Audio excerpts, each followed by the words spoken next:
সাগরের মাঝখানে এক দ্বীপ আছে, অরণ্য দ্বীপ।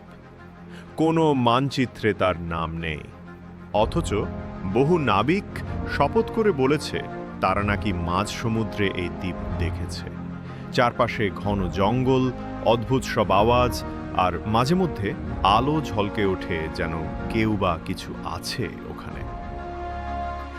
একবার তরুণ অভিযাত্রী ঋষি সরকার বন্ধুদের নিয়ে বেরিয়ে পড়ে এক অভিযানে। সবার হাসি ঠাট্টা সত্ত্বেও সে স্থির, আমি অরণ্য দ্বীপ খুঁজে বের করব। 3 দিন 3 রাত সমুদ্রে চলার পর হঠাৎ এক রাতে তাদের নৌকোর যন্ত্র বিকল হয়ে যায়। দিগন্তে কুয়াশার আড়ালে একটি কালো ছায়াময় দ্বীপ ভেসে ওঠে। ঋষি চিৎকার করে ওঠে, এটাই অরণ্য দ্বীপ। তারা দ্বীপে নামে। সেখানে গাছে গাছে ঝুলে থাকা আলো যেন চোখে ধাঁধা দেয়, পায়ের নিচে মাটি যেন নড়ে ওঠে।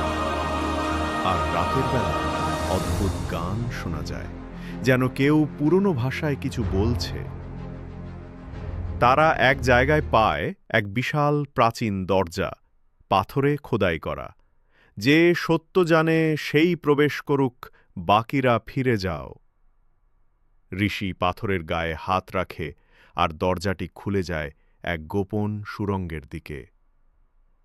সেই রাতে কি ঘটেছিল কেউ জানে না, শুধু এটুকু জানা যায় ঋষিরা ফিরে আসেনি। তাদের নৌকা ভেসে পাওয়া যায় উপকূলে, কিন্তু কেউ তাতে ছিল না। আর সেই দ্বীপ পুনরায় কেউ খুঁজে পায়নি।